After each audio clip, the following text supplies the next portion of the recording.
사랑하는 우리 뉴욕의 모든 성도님들, 주님의 이름으로 환영합니다. 오늘은 정말 특별한 목사님 한 분을 저희가 게스트로 모셨습니다. 별명이 남가주의 스펄전이라고 하는 우리 백정우 목사님이신데요. 목사님, 우리 성도님들 향해서 한번 인사 한번 해주시죠. 네, 안녕하세요. 반갑습니다. 저는 남가주 동신교회를 섬기고 있는 백정우 목사입니다. 이렇게 뵙게 되어서 너무 반갑습니다. 반갑습니다. 네, 목사님. 네, 네. 이게 목사님 정말 뵙고 싶었고요. 또 많은 분들이 사실 궁금해하기도 하고, 또 목사님께서 이렇게 비록 젊은 나이시지만 걸어오신 길이 굉장히 특별하신데요. 목사님 좀 간략하게 어떻게 지금까지 사역하셨는지 좀 말씀해 주실 수 있을까요? 저는 경상남도 밀양에서 아주 시골에서 네. 태어났고요. 어려서부터 감사하게도 목사에 대한 꿈을 계속해서 키워왔고요. 고등학교를 졸업하고 고신대학교 신학과를 네. 입학을 하고 계속 신대원에서 또 공부를 하고 리버티에서 저는 유학을 했고요.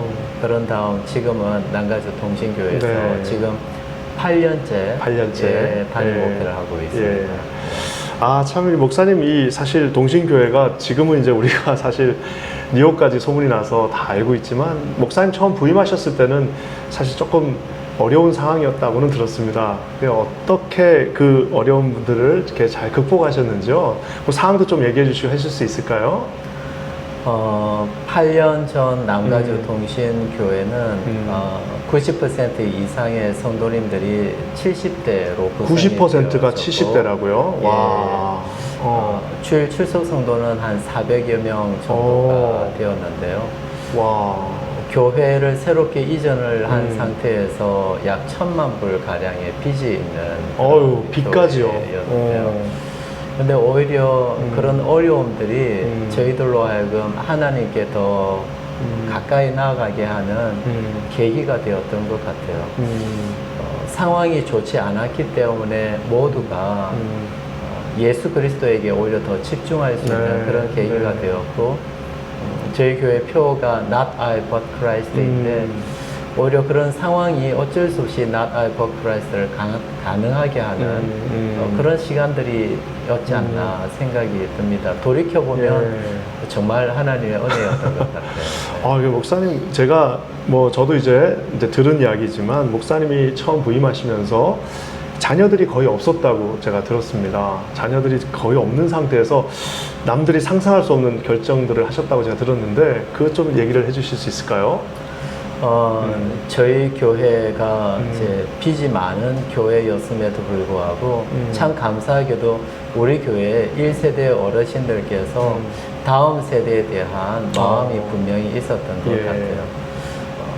교회가 재정적으로 많이 힘들었지만은 저희들은 다음 세대 모든 부서의 사역자들을 다 하이어를 했고요.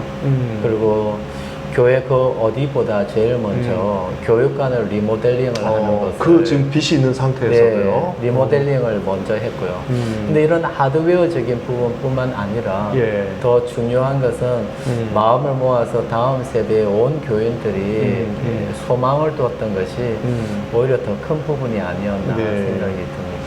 그래서 참 얼핏 조금 지금 얘기는 편안하게 하시지만, 사실 경제적인 좀 어려움도 있고 자녀들이 없는 상태에서 먼저 이렇게 우리 사역자들을 모시고 이런 거는 사실 굉장히 쉽지 않은 결정인데요.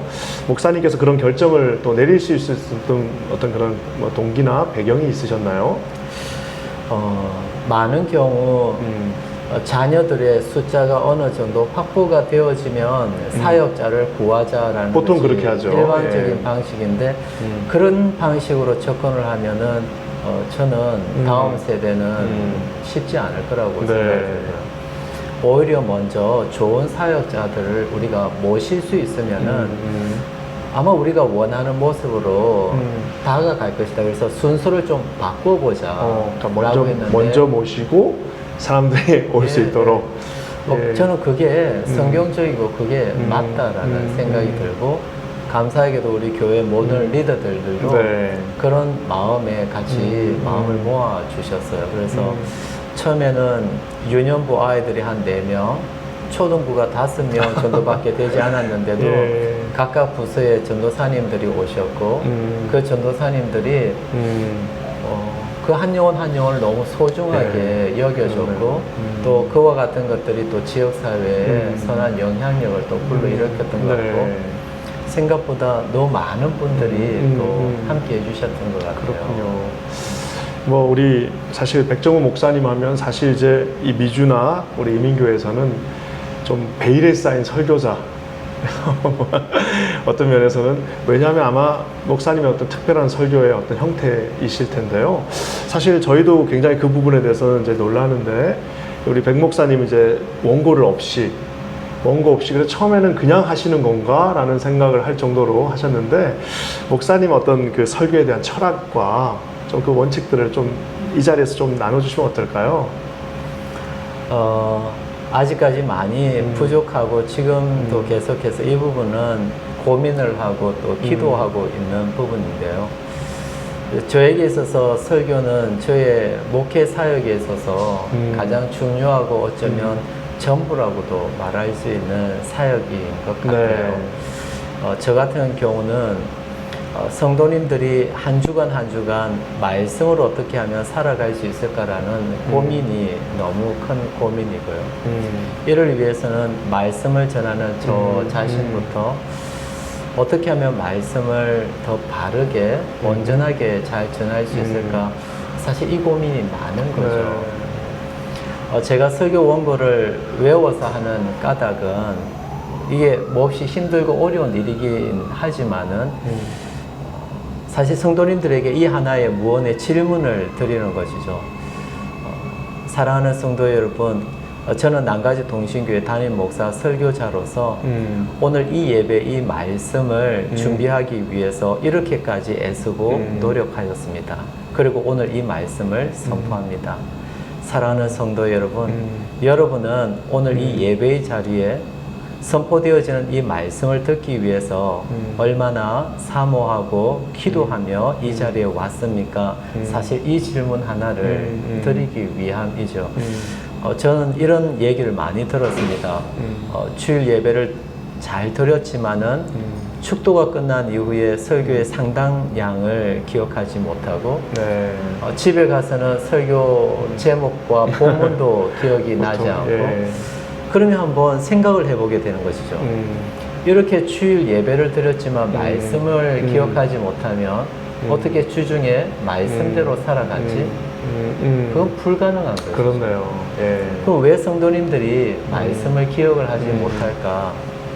그 중요한 이유 중에 하나는 주일 예배에 분명히 오지만 말씀을 들을 준비와 말씀에 대한 사모함은 많이 부족하기 때문에 우리가 씨 뿌리는 비유를 알고 있는데 아무리 말씀이라는 씨가 잘 뿌려진다 할지라도 딱딱한 마음밭이 있으면 그건 도무지 스며들어갈 수 없으니까 그래서 이 무언의 질문 하나를 드리기 위해서 사실은 설교 원고를 외우는 거죠. 담임 목사인 나도 이 정도 외워서 최선을 다해서 왔으니 성도님들도 마음의 준비를 하시고 잘 받아달라는 이제 그런 이거 엄청난 사실 그래서 설교 원고가 많이 제 설교 내용이 딱딱하고 무거운데요. 감사하게도 저희 교회 성도님들께서 이 마음에 또 잘 동의를 해주셔서 지금은 딱딱하고 무거운 말씀이지만 딱딱하지가 않습니다, 목사님. 목사님 설교를 이제 저도 이렇게 듣고 있으면은 어떤 면에서는 정말 한치의 어떤 그 뭐라 그럴까요? 빈틈없이 성도들을 한 원 포인트를 향해서 이렇게 마치 좀 이렇게 어떨 때는 밀기도 하고 땡기기도 하시고 하는 그 굉장히 치열한 그 로직이 이렇게 옆에서 보이는데요. 목사님은 물론 설교를 많이 오랫동안 준비하시겠지만 어떤 형태로 설교를 준비하시나요?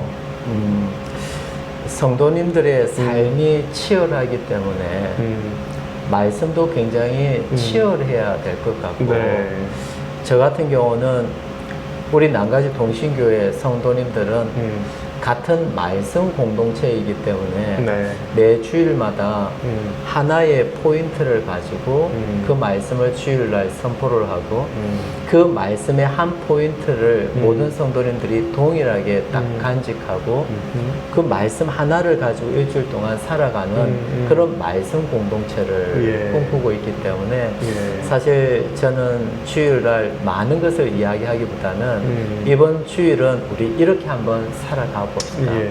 이런 신자의 삶을 한번 살아가 봅시다. 그 한 포인트에 좀 주목을 많이 하고 거기에 더 힘을 많이 좀 쏟는 예. 방식으로 이제 설교를 준비를 그렇군요. 합니다.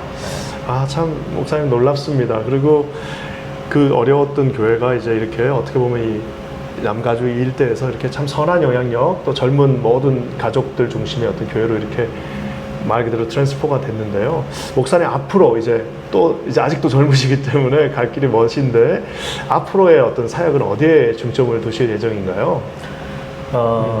저는 이제는 연합하는 형태가 더 많이 필요한 것 연합. 같아요. 어떤 형태의 연합을 말씀하시는 건가요? 지금 남가지 지역에서 좀 뜻과 생각이 맞는 목회자들이 조금 모이고 있어요. 아, 그렇군요. 모여서 지금 좀 작은 교회, 좀 힘들어하는 교회들과 함께 품어주는 형태를 예.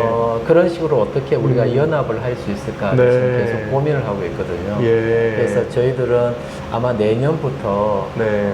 분기별 목회자 세미나가 아마 있게 되어질 것 같고요. 예. 그리고 그 목회자 세미나에 참석하시는 목사님들과 저희들이 한 달에 한 번씩 계속해서 함께 모여서 같이 공부도 하고 또 목회적 비전도 함께 쉐어하고 같이 맛있는 것도 먹고 네. 놀기도 하면서 그래서 이 지역에 있는 목회자들이 먼저 연합이 되어져서 네. 교회 연합으로까지 같이 이루어 나가는 저는 그런 방식의 목회를 계속해서 좀 더 지향을 했으면 네. 아, 너무 참 기대가 되는데요, 목사님. 사실 그게 쉬운 것 같으면서도 참 쉽지는 않지 않습니까? 네. 교회마다 또 사정이 있고 또 조금 경쟁하는 구조가 될 수 있고 쉽게 어떤 목사님께서 이제 그런 부분들을 이제 이뤄 나가실 텐데 앞으로 우리 이 동신교회가 이제 어떤 면에서는 어떤 역할을 감당해 주실 수 있을지도 한번 좀 얘기해 주시면 어떨까요?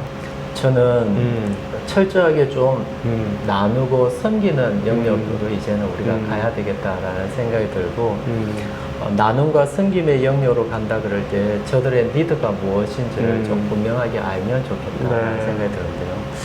이 오렌지 카운티 지역은 특별히 다음 세대에 대한 관심이 물론 뉴욕 퀸즈도 대단하겠지만요. 네. 이 지역에 있는 다음 세대들을 위해서 우리가 어떤 식으로 좀 헌신을 하고 저들이 한인 이민교회를 가급적이면 떠나지 않는 방식으로 세대 간의 소통이 좀 이루어질 수 있는 부분들 그리고 저들에게 믿음이 개성되어질 수 있는 부분들 네. 그게 우리 교회 안에서만 머물지 아니하고 조금 전에 말씀드렸던 목회자 연합을 이야기했는데 네. 교회 연합까지도 이루어지는 것이죠. 그래서 이 지역에 있는 저 같은 경우는 한인 이민의 다음 세대에 대한 꿈이 많죠. 아, 이 그렇군요. 부분에 있어서 좀 저희 교회가 섬기고 나눌 수 있으면 좋겠다. 네. 그런 소망이 있습니다. 아, 목사님 오늘 너무 감사하고요. 저희가 이제 앞으로 한번 뉴욕을 오셔야 될 텐데 우리 뉴욕에 계신 성도님들에게 한번 마지막으로 또 격려와 또 한번 용기를 주시면 감사하겠습니다, 목사님. 뉴욕은 어쩌면 전 세계에서 가장 치열한 삶을 사는 곳이 아닐까 싶습니다. 치열하다 보면 가장 중요한 삶의 본질을 자칫 놓칠 가능성도 많이 있을 것 같은데요. 부탁드리는 것은 치열한 삶의 현장일수록 더욱더 말씀의 본질을 딱 붙잡고 바르고 온전한 신자의 삶을 살아가시길 주님의 이름으로 축복합니다. 네, 목사님 오늘 너무 감사합니다. 우리 사랑하는 성도님들 너무 감사하고요. 우리 또 다시 뵙도록 하겠습니다. 감사합니다. 감사합니다.